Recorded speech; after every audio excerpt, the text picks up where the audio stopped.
Assalamu alaikum. My name is Yamna Wasim, and today I'm here with another episode of our podcast series, The Alphabet Game, which is initiated by Counterpoint, that is a project of Al Wasila Trust.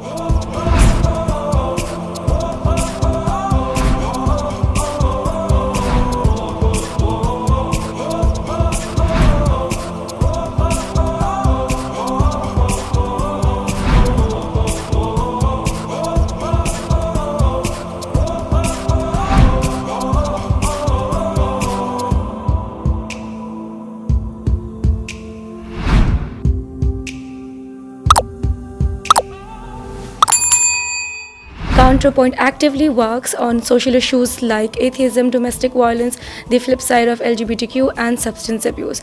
Today we have a very special guest in house, Saifullah Bhai, and today we will welcome him. Assalamu alaikum. Thank you so much for taking your special time for us. वालेकुम अस्सलाम रहमतुल्लाह। नहीं, special time तो नहीं है, ये तो हमारा रेगुलर काम है। बहरहाल thank you very much for inviting. Thank you very much for coming. तो सैफुल्लाह भाई, टू बिगिन दिस डिस्कशन सबसे पहले ये पूछना चाहूँगी कि ये सोच एक तरफ से आ रही है, सबको समझ में भी आ रहा है कि क्या मतलब कौन फंड का कर रहा है पीछे से, क्या पूरी एक साइकिल चल रही है। तो आप इसके आपका क्या पॉइंट ऑफ व्यू है कि किधर से ये सारी चीज़, ये पूरा game agenda, philosophy, thought process, ये किधर से स्टार्ट हुआ और ये क्यों इस तरह से पुश हुआ? जब हम देखेंगे ना वेस्ट की तमाम हिस्ट्री को, तो वहाँ से आपको चीज़ें नज़र आएंगी जिसमें आपको चर्च इन्वॉल्व नज़र आएगा। ठीक है, हज़रत ईसा अलैहिस्सलाम के बाद से ईसाइयत में बनने वाले फ़िरक़े आपको नज़र आएंगे। चर्च की उसके बाद डोमिनेंस नज़र आएगी आपको। उसके बाद आप देखेंगे कि वहाँ पर एक दौर आया जिसको कहा गया कि बादशाहत को अलग कर दिया गया कि जनाब रूल करेंगे बादशाह, और सियासत उससे अलग हो गई और मज़हब को जो है वो एक अलग डोमेन बना दिया। यानी ये वो पॉइंट था जहाँ पे हिस्ट्री में सियासत को और मज़हब को दो अलग अलग हिस्सों में तकसीम कर दिया। जब चर्च की तरफ से मजहबी दबाव बढ़ता गया, जिसको हम कहते हैं कि क्रिश्चियनिटी का दबाव था, definitely Islam is very different from that, तो उस दबाव के नतीजे में जो करप्शंस पैदा हुई, जो तमाम चीज़ें हुई, उन्होंने बहुत सारे लोगों को सोचने पर मजबूर किया। तो हर दौर में सोचने वाले लोग पैदा हुए हैं। उन्होंने क्या किया है कि वहाँ पे फिर फ़लसफ़ी पैदा हुआ। आपको पता है कि ग्रीक फ़िलासफ़ी का बड़ा असर है वेस्ट के ऊपर, तो उनका फ़लसफ़ा तो ऑलरेडी वहाँ चलता ही था। उसके बाद कुछ नए लोग भी आए मार्केट में अपने अपने दौर में। 16th सेंचुरी के फ़िलासफ़र्स हैं, 17th सेंचुरी के फ़िलासफ़र्स हैं, 18th सेंचुरी के फ़िलासफ़र्स हैं, 19th के हैं, लेट 19th के हैं, इवन अब 20th के हैं। तो उसमें जो एक बेसिक आइडिया आया जहाँ से ये चीज़ शिफ्ट हुई है या स्टार्ट हुई है, उसमें यह आ गई कहानी कि भाई देयर इज़ नो गॉड। अब देयर इज़ नो गॉड का तसव्वुर जो है ना, ये बड़ा अजीब सा है। हर किस्म के अक़ीदे को मानने वाले लोग जो हैं वो हर दौर में रहते हैं कहीं ना कहीं। तो इस तरह के लोग जिन्हें हम आज एथियस्ट कहते हैं या देहरिया कहते हैं या उसको मुल्हिद कहते हैं। मुल्हिद तो एक टर्म है जिसमें वो लोग भी आते हैं जो दीन में अपनी इंटरप्रिटेशंस निकाल कर उसको असल से अलग कर देते हैं, वो भी मुल्हिद होते हैं आयत की रोशनी में। ठीक है, कि वो लोग जिन्होंने अपना रास्ता अलग निकाल लिया। और हम जो है वो आजकल मुल्हिद या एथियस्ट उसको कहने लगे हैं ज़्यादातर, कि जो बिल्कुल गॉड का इनकार करता है, एग्जिस्टेंस का इनकार करता है।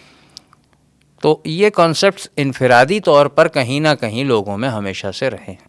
ठीक है, बट ये कोई ग्रुप नहीं था, ये कोई आइडेंटिटी नहीं थी। ठीक है, फ़िलासफ़र्स जब आए उन्होंने ये देखा कि यार रिलीजन के नाम पर एक अजीबोगरीब चीज़ चल रही है। बादशाह अपनी तरफ से, एक ज़ाहिर है कि बादशाहत एक ऐसा निज़ाम है जो बग़ैर जुल्म के चलता नहीं है, उनको चर्च की सपोर्ट हासिल है। तो उन लोगों ने ये देखा अपने तौर पे कि भाई इफ़ देयर इज़ गॉड तो फिर ये सब क्यों हो रहा है, and if there was God ये सब होता नहीं। सही, ये आजकल का भी आर्गूमेंट है कि कॉन्सेप्ट ऑफ ईवल और बाकी तमाम चीज़ें। तो वहाँ से जो असल चीज़ फैलना शुरू हुई कि इन लोगों ने ये नतीजे दिए। पहले के लोग जो थे वो थे कि जो क्रिश्चियन फ़िलासफ़र्स थे, उन्होंने इसको रिफ़ॉर्म करने की कोशिश की कि Christianity means this and not that. सही है, उन्होंने उसमें रिफ़ॉर्म करने की कोशिश की, वो कामयाब नहीं हो सके। उसके बाद एक लोग आए जो इस चीज़ को लेकर आए, जो कॉन्सेप्ट आपका डीइज़्म कहलाता है कि there is God, he is the creator, उसने सब कुछ बनाया है। बट बनाने के बाद अब वो जो है वो क़ता ताल्लुक़ी का इज़हार कर चुका है। बनाने के बाद उसने लॉज़ बना दिए हैं, everything will run according to the laws made by the God. अब वो इंटरफेयर नहीं कर सकता, यानी उनका ये मानना है कि वो करना चाहे तो भी नहीं कर सकता। He is given powers to the people और टू द नेचर। ठीक है, जब यहाँ तक बात आ गई, अब ये बिगाड़ जो होता है ना, हम जो कहते हैं कि अपने अक़ीदे पर मजबूती से रहें, कायम रहें, अपने दीन को सोचें समझें, इसलिए कि आप उसके ऊपर जब तक गौर नहीं करेंगे, उसको प्रैक्टिस नहीं करेंगे, आपको समझ में नहीं आएंगी बातें। और फिर आप चाहे कितने भी पढ़े लिखे हो ना, अगर ये डाउट्स आपके दिमाग में आ गए जो कि आज डाले जा रहे हैं, तो फिर आपको इस शख्स से निकालने वाले लोग जो हैं वो मिलेंगे नहीं आराम से। ठीक है, ये बड़ा प्रॉब्लम होता है। तो डीइज़म के कॉन्सेप्ट के आने के बाद फिर आगे इसी की रैशनैलिटी की बेसिस पे काम चलते रहे। फिर हम देखते हैं कि वहाँ मॉडर्निज़म आता है, क्लासिक एज के बाद एक मॉडर्न टाइम आता है। मॉडर्निज़म जो है वो जुड़ा हुआ है मटेरियलिज़म के साथ। उसके बाद आगे चल के जनाब आपका मटेरियलिज़म जो है वो कैपिटलिज़म से जुड़ जाता है। कैपिटलिज़म फिर आगे चल के और चीज़ें हैं जो उससे कनेक्ट हो रहा है। आज पोस्ट मॉडर्निज़म तक सारी कहानी आ गई है। बीच में एक नज़रिया ये पैदा हुआ कि इंसान सब कुछ है। क्योंकि एक चीज़ है ना, कॉमनली अगर हम जनरल एक अंडरस्टैंडिंग की बात करें तो एक शख्स अगर ये अक़ीदा रख लेता है, फॉर एग्ज़ाम्पल कि there is no God, there is no creator, सही है। अब उसने ये मान लिया कि देयर इज़ नो क्रिएटर, तो फिर वो ये तो इनकार नहीं कर सकता कि मैं हूँ, मैं तो हूँ, and I am a living being, तो मैं कहाँ से आया। अब जब एक हाइपोथेसिस उसने क्रिएट कर लिया कि there is no creator and I am here and all the rest is here, तमाम चीज़ें मौजूद हैं, तो फिर ये सब आया कहाँ से। तो वो अब चल रहा है उल्टा, यहाँ से आज की एग्जिस्टेंस को देखकर अब वो एग्जिस्टेंशियल क्वेश्चंस पूछता हुआ जा रहा है कि भाई कहाँ से हम आए। ठीक है, बैकवर्ड जर्नी। बिल्कुल। तो उस बैकवर्ड जर्नी में सबसे पहला कॉन्सेप्ट तो ये आया कि ये चीज़ें हमेशा से हैं, इंसान हमेशा से रहे हैं, यहाँ पे चीज़ें हमेशा से रही हैं, कायनात हमेशा से है। With the passage of time जब साइंस अब हमारी यहाँ तक आ चुकी कि उन्होंने तमाम चीज़ों को देख लिया, जब हबल टेलीस्कोप बन गया, उसने एक डीप हबल फील्ड अपनी एक फ़ोटोग्राफ बड़ी मशहूर जो दी, और उसके बाद साइंटिस्ट इस नतीजे पे पहुँचे कि नहीं भाई, ये वर्ल्ड जो है वो इनफाइनाइट नहीं है, ये फाइनाइट है। देयर इज़ अ सिंगुलैरिटी, एक टाइम है जहाँ से ये सब शुरू हुआ है।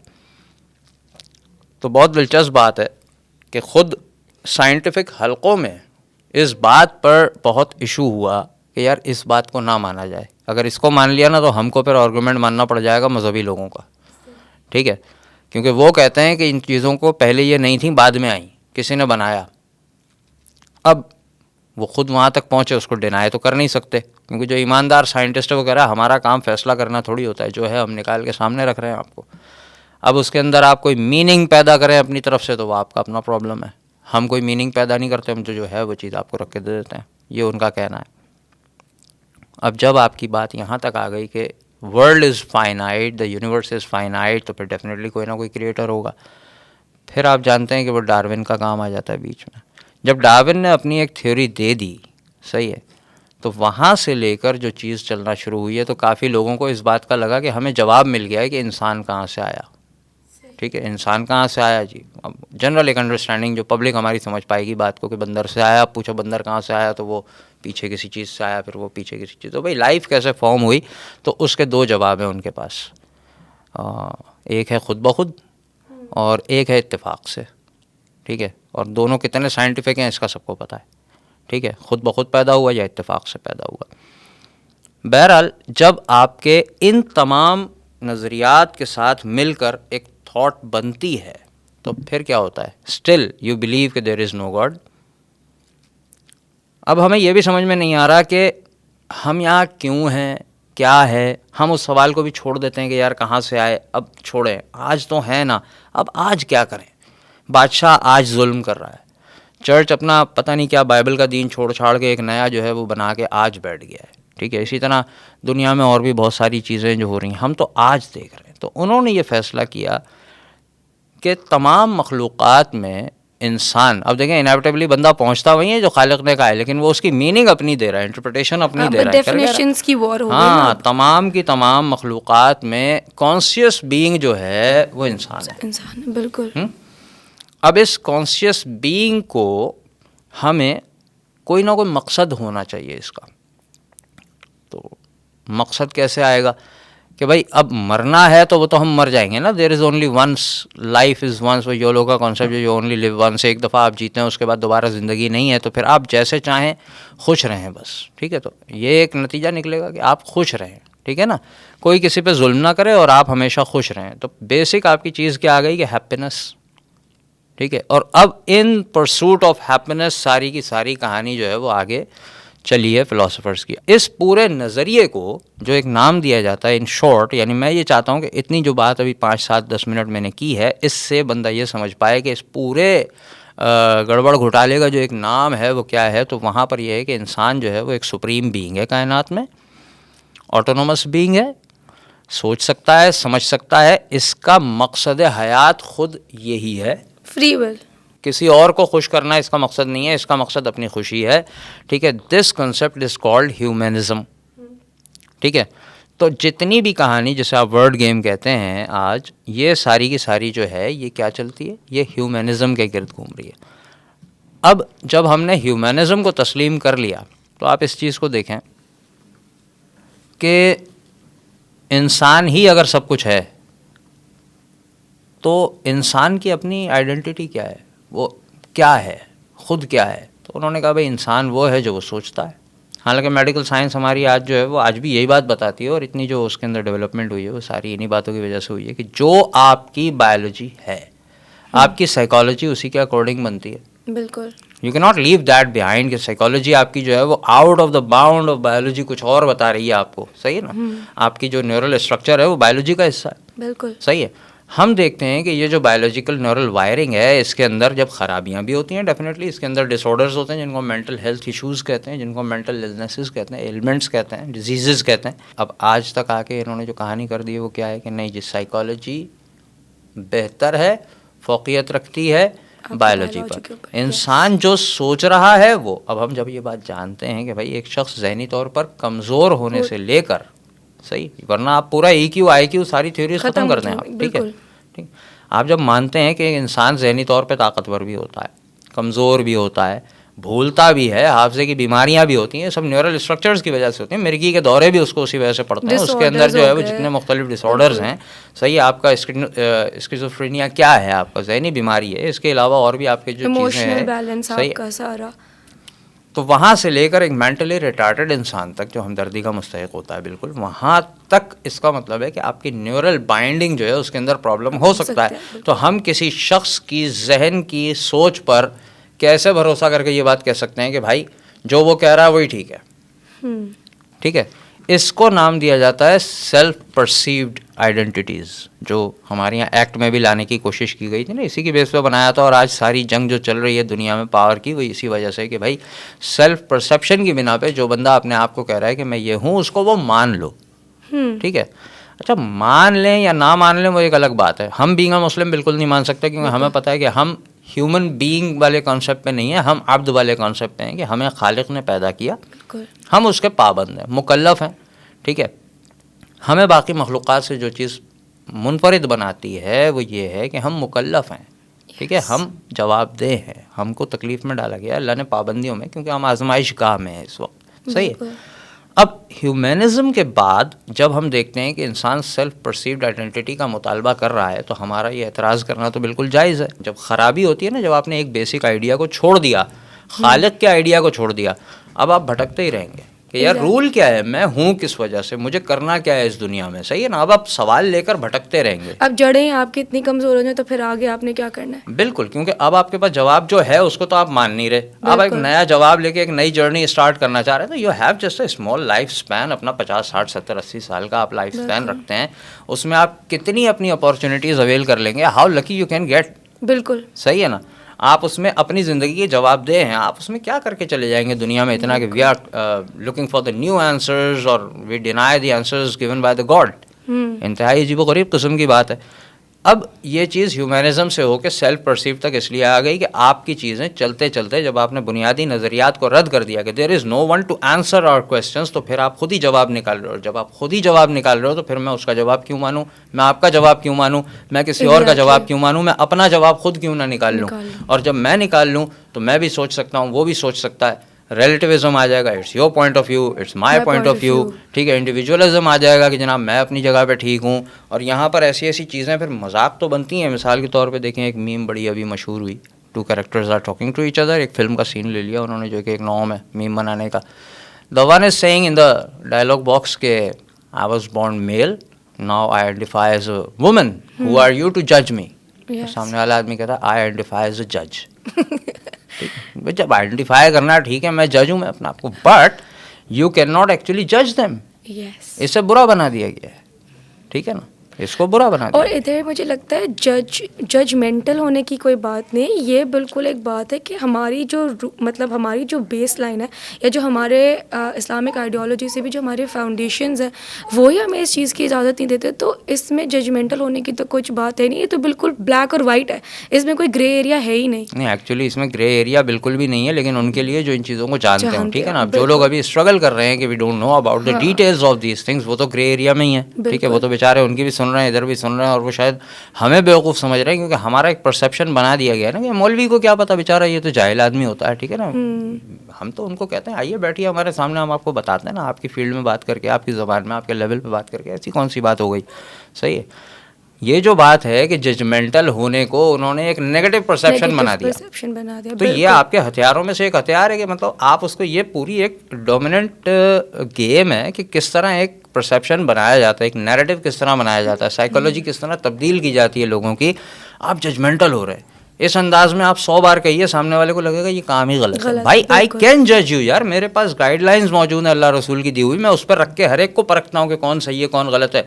मैं क्यों जज नहीं कर सकता आपको? मजाक कर रहे हैं मतलब कोर्ट में जज आपको जज करता है? नहीं, वो जज नहीं करता, वो सबूतों की बुनियाद पे देखता है। तो बात तो वही है, हम भी तो सबूतों की बुनियाद पे देख रहे हैं, आप क्या अल्फाज का हेर फेर करके पब्लिक को बेवकूफ़ बना रहे हैं। सारी इस कॉन्वर्सेशन से coming towards my second question, कि बहुत लोग जानते भी हैं कि ये क्या है और अक्सर लोगों को पता नहीं है कि इसकी सिवियरिटी क्या हो सकती है। तो आपका क्या पॉइंट ऑफ व्यू है कि मतलब जो लोग एक तो जानते नहीं है वो, और जिनको थोड़ी बहुत समझ भी है, वही ग्रे एरिया वाली बात, जो इधर भी समझना चाह रहे हैं और उधर भी समझना चाह रहे हैं, तो उनके लिए आपका क्या पॉइंट ऑफ व्यू कि उनकी भी मुश्किल आसान हो जाए? अच्छा, इस क्वेश्चन को मैं सेम रखते हुए लेकर जाना चाहूँगा कि जो लोग इसकी सिवियरिटी को महसूस नहीं कर पा रहे, वो क्यों नहीं कर पा रहे, इसका जवाब तो खैर वो खुद ही दे पाएंगे। मैं ये कहना चाहता हूँ कि उनको ये बताया जाए कि एक्चुअली फैमिली के लिए ये चीज़ कितनी ख़तरनाक है। लोगों को ये लगता है कि भाई हमारे बच्चे बहुत अच्छे हैं, और उसकी वजह ये है कि हमारा ख़ानदान बहुत अच्छा है। बेटा तुम्हारा खून बहुत अच्छा है, ठीक है। इंसान को सिर्फ इतनी बात, और मुसलमान को सिर्फ इतनी बात समझ में आना चाहिए कि भाई ये जितने भी कुफार आज हमें नज़र आते हैं ना, ये हज़रत आदम अलैहिस्सलाम की औलाद हैं, सही है। ये नबियों की औलादें जब दीन से हटी हैं तो आप किस खाते में आते हैं? अगर उनको ये समझ में आ जाए पेरेंट्स को कि जनाब आप किस मुश्किल में हैं, if you are sending your children to school, if you are sending your children to college और यूनिवर्सिटी, वहाँ पर आपके बच्चे को सुनाया क्या जाता है। मीन्स अब मसला ये हो गया है कि आपका सब्जेक्ट चाहे कोई भी हो, फैकल्टीज़ इस तरह की हायर की जाती हैं कि वो इन एजेंडाज़ को सिलेबस में शामिल करके बात करेंगे। बात यह है कि आपको हर तरह के कोर्स में ये बात पढ़ाई जा रही है कि मैन शुड बी एम्पावर्ड, सही, man in the meaning of human, सही। अलग से आपको बताया जा रहा है विमेन एम्पावरमेंट, ठीक है। बुनियाद इसकी फिर वही बनती है कि जी सेल्फ परसेप्शन, आपको क्या लगता है आप क्या हैं, क्या बन सकते हैं, तो it is your right to become that, ठीक है। अब जब आप ये मान लेते हैं कि this is your right to become that, इसका मतलब ये हुआ कि you actually want to act according to your own psychology and thought, because you think what you are, ठीक है, and no other person can decide who you are. ये game इस तरह चलता है। And if anybody is stopping you from becoming that who you are, और if anybody is stopping from expressing you from who you are, तो वो क्या कर रहा है आपके ऊपर? जुल्म कर रहा है। That is actually violence, that is discrimination. ये दो अल्फाज इस्तेमाल होते हैं। आ गया ना, हु यू आर, ठीक है। तो ये आप देखें कि यहाँ पर ये दो अल्फाज इस्तेमाल हो गए, वायलेंस एंड डिस्क्रिमिनेशन, सही। अब इनको जहन में रखना होगा। इंसान अपनी मर्जी कर ही नहीं पा रहा, इसका मतलब है वो कैद है, उसके ऊपर जुल्म हो रहा है, उसके ऊपर जुल्म हो रहा है। जुल्म कौन कर रहा है? जो भी उसको रोकेगा। नाउ इन मुस्लिम कल्चर हमारे पास जो सीधी सी चीज़ है इस्लाम में, वो क्या है कि family is the smallest unit of society, ठीक है। इंडिविजुअलिज्म में क्या है कि every individual is the basic unit of a society. हमारे यहाँ अगर 10 अफराद का ख़ानदान है, 5 अफराद का है, 4 अफराद का है, 3 अफराद का है, तो that is the smallest unit of our society, the building block. उनके यहाँ हर शख्स अलग अलग है, 5 अफराद की फैमिली है तो 5 अलग अलग थॉट्स हो सकती हैं, सही है। इस चीज़ को हमारे घर वाले महसूस नहीं कर पा रहे शायद, कि they are actually calling your children, they are inviting them to think about that, कि तुम्हारे घर में तुम्हारी राय और मर्जी को जो शख्स भी रोकना चाह रहा है वो तुम पे जुल्म कर उसे रहा है। पता नहीं है, बट उसको वो तुम्हारे ऊपर जुल्म कर रहा है। उसे कन्विंस करो जाके कि वो तुम्हारे ऊपर जुल्म ना करे, बिकॉज यू आर फ्री। ये तो उन्होंने ये आपको एक हथियार दे दिया कि भाई तुम जो सोचो वो तुम्हारी आज़ादी। वो क्या चाह रहे हैं, ये चीज़ जाती कहाँ तक है, जाएगी कहाँ तक? वो कह रहे हैं कि तुम्हारी माँ तुम्हें आज़ाद नहीं छोड़ रही, तुम्हारा बाप तुम्हें आज़ाद नहीं छोड़ रहा, तुम्हारा बड़ा भाई जो कि बाप के हुक्म में हमारे यहाँ, वो तुम पे पाबंदी लगा रहा, तुम्हारी बड़ी बहन जो माँ के हुक्म में है वो तुम पे पाबंदी लगा रही है, दे आर जालिम। अच्छा, अब एक चीज़ ये देखिए कि इस पर हमारे वालिदैन की तवज्जो जानी चाहिए, लाजमी जानी चाहिए, ठीक है।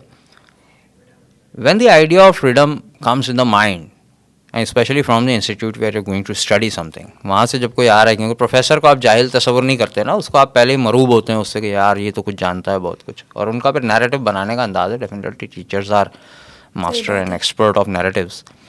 तो वो जिस तरीके से बात बताते हैं, तो घर में बच्चा आता है और उसके बाद जनाब एक बच्ची आती है और वो कहती है कि जनाब मुझे वेस्टर्न कपड़े पहनने हैं, पिकनिक पे तो जाने के लिए पहनने दें, और दे अलाउ। यहाँ सिर्फ गर्ल्स पिकनिक है, इसमें तो चलता है, कोई प्रॉब्लम वाली बात नहीं है। बाकी रहे टीचर्स, तो वो तो बाप समान होते हैं, ये उनका क्या है, वो तो बेचारे नेक नियत होंगे। अच्छा, दैट इज़ अनदर डिबेट। तो यहाँ पर ये चीज़ आने के बाद अब वो बच्चा जब उसको आपने वेस्टर्न पहनने की इजाज़त दे दी है, मतलब वेस्टर्न से मुराद ये कि आपके दीनी तहजीब के बिल्कुल ख़िलाफ़ एक चीज़ जा रही है, वो वेस्टर्न हो या वो मिस्र का हो या कहीं का भी हो, वी डोंट केयर, इस्लामी तहजीब के ख़िलाफ़ कोई चीज़ जा रही है, ठीक है, आपने उसकी इजाज़त दे दी। उसके बाद एक घर में शादी होती है, आप उसको नाचने की इजाज़त दे देते हैं, सही है। आप जब इन बातों की इजाज़त दे देते हैं तो जो प्रिंसिपल्स इन बातों को गलत साबित करते थे, वही प्रिंसिपल्स आपकी सेक्सुअल फ्रीडम को भी गलत साबित करते थे। बिल्कुल। Now when you have made them right for them and allowed them to do so, तो क्या होगा कि आप फिर उसको सेक्सुअल फ्रीडम से रोक पाएंगे? नहीं रोक पाएंगे। बस ये पैसेज सीधा वहाँ से निकल के यहाँ तक आता है। वजह कि किसी भी मुआशरे में सबसे ज़्यादा गंदी चीज़ जो समझी जाती है वो ये होती है कि इंसान सेक्सुअली बिल्कुल आज़ाद हो जाए कि भाई मेरी मर्ज़ी, मैं जो इस बारे में ख्याल रखना चाहूँ रखूँ, ठीक है। और इसको सबसे ज़्यादा रोकने वाली शय कौन सी होती है? वो आपकी फैमिली होती है, ठीक है। कॉन्सेप्ट ये है कि अब जो बंदा आपको रोकेगा वो जालिम है, वो डिस्क्रिमिनेट कर रहा है। कहानी सिर्फ यहाँ तक नहीं है कि डिस्क्रिमिनेशन कोई मौलवी तबका कर रहा है किसी एक तबके को। डिस्क्रिमिनेशन ये नहीं है कि कोई गांव देहात के लोग जो है वो ख़िलाफ़ बात कर रहे हैं इलीट क्लास के। डिस्क्रिमिनेशन ये नहीं है कि कोई इलीट में ढंग के लोग हैं तो वो ख़ुद इन लोगों को क्रिटिसाइज़ कर रहे हैं, ठीक है। अब ये डिस्क्रिमिनेशन नहीं है। डिस्क्रिमिनेशन आ गई है आपके फैमिली लेवल पर, आपके घर के अंदर आपकी माँ आपको रोक रही है तो वो डिस्क्रिमिनेट कर रही है, वो आपकी हक तलफी कर रही है। बंदा कहेगा भाई माँ कैसे हक तलफी कर सकती है? तो आपको लिबरलिज्म ने बताया ना कि तुम्हारा हक है कि तुमको हर काम करने की आज़ादी और इजाज़त होनी चाहिए। तुम्हारी माँ भी तुम्हें रोके तो ये तुम्हारी हक तलफी है, डिस्क्रिमिनेशन है। तुम्हारा बाप रोके, डिस्क्रिमिनेट कर रहा है वो तुमको। ये लोग वायलेंट हैं, ये लोग जालिम हैं। आप अपने माँ बाप होकर आप अपने बच्चे की नज़र में जालिम बनते जा रहे हैं through the education system, both formal and informal. इसके बाद भी आपको नहीं लगता कि ये चीज़ें सीवियर होकर आपके घर तक आ गई हैं? तो फिर तो बंदा दुआ ही कर सकता है। बिल्कुल सही। अच्छा, जहाँ आपने ये बात की ना कि वी ओनली लिव वंस, और फिर इसको आपने फ्री विल से और इंडिविजुअलिज्म से कनेक्ट किया, तो ये जो हमारी जो यूथ है ना, चाहे ये LGBT का एजेंडा हो चाहे ना हो, फ्री विल तो एक ऐसी चीज़ हो गई है कि वो हर चीज़ के अंदर है, ठीक है ना। कि अब तो ये वाला भी आ गया हमारे देसी सोसाइटी में कल्चर कि आप लोगों को नहीं पता, आप लोगों का ज़माना अलग था, अब हमारा ज़माना बहुत अलग है। तो हमें इन चीज़ों को एक्सेप्ट करना पड़ेगा क्योंकि हमें आगे बढ़ना है। और फिर बहुत सारे लोग एस्पायर करते हैं कि हमने बाहर जाके सेटल होना है और ये सारी चीज़ें। तो अगर हम भी इन वाले आइडियाज़ के ऊपर बहुत ज़्यादा रिस्ट्रिक्ट हो जाएंगे और इसको इस तरह से बदलेंगे तो हमारे लिए करियर के चांसेस बहुत कम हो जाएंगे और हम बहुत मतलब बाउंड हो जाएंगे इकोनॉमिकली भी। तो आपको क्या लगता है कि कोई इकोनॉमिकली कोई रिपरकशंस भी हैं इन चीज़ों को समझने के और इनको ना लेके चलने के या लेके चलने के? इकोनॉमिकली डायरेक्ट इससे कनेक्ट करना इसलिए मुनासिब नहीं होगा कि देखें जितना आज कैपिटलिज्म जो है ना ये खुद एक शैतानी तरीक़ाकार है, सही है। दोनों कैपिटलिज्म एंड सोशलिज्म बोथ, दोनों ने अपने अपने दौर में अपने पूरे कारनामे दिखाए हैं। Capitalism still showing that.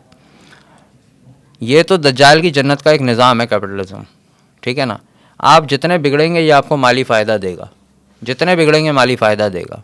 सही है, हमारे यहाँ बच्चियों को घरों से काम करने के लिए क्यों निकाला जा रहा है? ये कह के यार इसने पढ़ा है बेचारी ने तो ये पढ़ लिख के ज़ाया करेगी क्या, और जोड़ते कहाँ से हैं कि इल्म हासिल करना हर मुसलमान मर्द और औरत पर फ़र्ज़ है। व्हाट द हेल, कौन सा इल्म हासिल करना फ़र्ज़ है? वो तो आपने छोड़ दिया। आप करा रहे हो MBA, उसके बाद आप कह रहे हो ज़ाहिर है ये तालीम ज़ाया हो जाएगी। यस, ये ज़ाया हो जाएगी। आपने तालीम दिलवाई कौन सी है? सही है, दीन की तालीम होती, साथ में ये वाली सारी तालीम होती, और इस वजह से होती कि उसको अपना घर बनाना है, उसको अपनी औलाद को खुद तालीम याफ्ता होगी तो अच्छा बुरा समझ सकेगी, समझा सकेगी। बच्चे जो आज आपको चीट करके निकल रहे हैं ना बड़े आराम से आपके हाथ से, पढ़े लिखे माँ बाप के हाथ से नहीं निकल पाते इतने आराम से, because they know about outside world. उन्होंने देखा होता है कॉलेज यूनिवर्सिटी का माहौल क्या है, तो बच्चा उनको ज़रा घुमाएगा फिराएगा, क्योंकि बेटा हम देख कर आए हैं ये सब, हमको नहीं, तुम घुमाने की कोशिश करो, ठीक है। तो दीनी तरबियत होगी तो उसके साथ ये दीनी तालीम के साथ दुनियावी तालीम फ़ायदेमंद साबित होगी। आपने जो बुनियादी चीज़ है उसको साइड पे रख दिया है, दीनी तालीम को ख़त्म करके आप लेकर आ गए हैं सारी की सारी दुनियावी तालीम और निकल गए कमाने के लिए। यार अब से 100 साल पहले लोग जो है वो यही कहते थे ना कि ये homosexuality is the greatest sin. Greatest sin, yes. आज ये बात की जा रही है कि इसमें बुराई क्या है, तो वहाँ से यहाँ तक आ गए ना। तो आज आपको जो चीज़ गलत लग रही है, कल कौन सा उसूल, कौन सा नज़रिया, कौन सी आइडियोलॉजी, कौन सी फ़िलॉसफी, कौन से प्रिंसिपल्स होंगे जो आपको उसे सही साबित करने से रोक देंगे। ठीक है, इसकी एक एग्जांपल देता हूँ, सुनने वालों को भी आराम से समझ में आएगी। किसी ने एक पोस्ट लगाई, ये हमारे यहाँ आपको पता है कि मुख्तलिफ अकाउंट्स बाहर से चलाए जाते हैं पाकिस्तान में फेसबुक पर, हमारे लोग समझते हैं बेचारे कि कोई बड़े समझदार पढ़े लिखे लोग बैठे हैं, बात बहुत अच्छी की है। उसने लिखा एक पोस्ट बनाकर कि अगर औरत का लिबास देखकर आपकी नीयत ख़राब हो जाती है तो औरत का लिबास नहीं बल्कि आपको अपनी नीयत दुरुस्त करने की ज़रूरत है, नीयत बदलने की ज़रूरत है। अब मैंने देखा कि हमारे एक दोस्त ने बेचारे ने बड़ी कोशिश की, वो समझाना चाह रहा है लोगों को, उसने वो पोस्ट लगाई, डिस्क्रिप्शन में बेचारे ने लंबा चौड़ा एक ऐसे लिख दिया, देखिए नज़र के ये मामलात होते हैं और वो जो है वो चीज़ लिबास के ये असरात होते हैं, इसके माशरे पर ये असरात होते हैं, नफ्सियात पर ये होते हैं और बेहयाई की तरफ रास्ता यूँ खुलता है। वो सही बात बता रहा है, उसको ये समझ में नहीं आई बच्चे को, हमारे लिखने वाले भाई को, कि भाई आप जिन्हें समझा रहे हैं ना वो है नसीहत, नसीहत ईमान वाले को फ़ायदा देती है। सही, कितना इम्पोर्टेंट सही पॉइंट है ये। नसीहत ईमान वालों को फ़ायदा देती है। आप जिनको समझाना चाह रहे हैं वो कुछ और चाह रहे हैं, ठीक है, उनसे होता है आर्ग्यूमेंट बराबरी की बुनियाद पे। तो मैंने उनको कमेंट में एक बात लिख के दी, मैंने कहा यार आप जहाँ पर भी ये पोस्ट देखें कमेंट में जाकर ज़रा ये चीज़ उनसे लिखिएगा कि भाई अगर कचरा देखकर आपकी तबीयत ख़राब होती है तो फिर आप कचरे को नहीं अपनी तबीयत को बदलें। बिल्कुल यही बात होगी ना, बिल्कुल सेम। सही है। तो अब अगर ये आर्गुमेंट मेरा गलत है तो वही गलती आपकी वाली बात में पाई जाएगी। बिल्कुल बिल्कुल। और अगर वो ठीक है तो फिर ये भी हर लिहाज से ठीक है। बिल्कुल। बहुत शुक्रिया सैफुल्लाह भाई, बहुत मज़ा आया, इतनी मज़े की कॉन्वर्सेशन रही। इंशाल्लाह हमारी ऑडियंस ने भी बहुत सारे टेक अवेज किए होंगे, लेकिन मैं सिर्फ अपनी ऑडियंस के लिए 2-4 पॉइंट्स हाईलाइट कर दूं कि अपने फैमिली स्ट्रक्चर को किसी सूरत भी इस मिसकंसेप्शन में ना रहें कि हम कुछ थोड़ा बहुत इजाज़त दे दें तो चलेगा, दीन के आगे कुछ भी नहीं चल सकता। अपनी रूट्स को दोबारा दीन से कनेक्ट करें और अपने फैमिली स्ट्रक्चर को इतना स्ट्रांगली बॉन्ड करें। और दुआ का एक एलिमेंट भी बहुत इंपॉर्टेंट है लाइफ में, जैसे सैफुल्लाह भाई ने कहा कि दुआ भी करें साथ साथ, कि जो है ना आपके बच्चे जो हैं आपके फरमाबरदार हों और इस तरफ ना ही जाएं तो ज़्यादा बेहतर है। दूसरा ये कि नसीहत जो है ना वो बहुत एक अच्छा पॉइंट था जो सैफुल्लाह भाई ने हमें बताया कि नसीहत ईमान वालों के लिए है। तो अपने ईमान के ऊपर काम करें, अपने ज़िक्र अस्कार को अपने साथ रखें ताकि मुस्तकिल ये जो आपकी रूह है ना वो वॉश होती रहे। क्योंकि जब इंटरनली आप डेवलप्ड होंगे, इंटरनली आप क्लीन होंगे ना, तो फिर आपके लिए ज़्यादा इजी होगा ब्लैक और वाइट समझना, वो ग्रे एरिया से निकलने में भी ज़्यादा बेहतर आप तरीके से बाहर आ सकेंगे और अपने बच्चों को बेहतर गाइडलाइंस दे सकेंगे आजकल के माशरे में चलने के हवाले से। तो बहुत शुक्रिया, आप लोग प्लीज़ हमें इसी तरह सपोर्ट करते रहें और देखते रहें, और फिर नेक्स्ट वीक इंशाल्लाह हम एक और एपिसोड के साथ आपके साथ कनेक्ट करेंगे। अस्सलाम वालेकुम।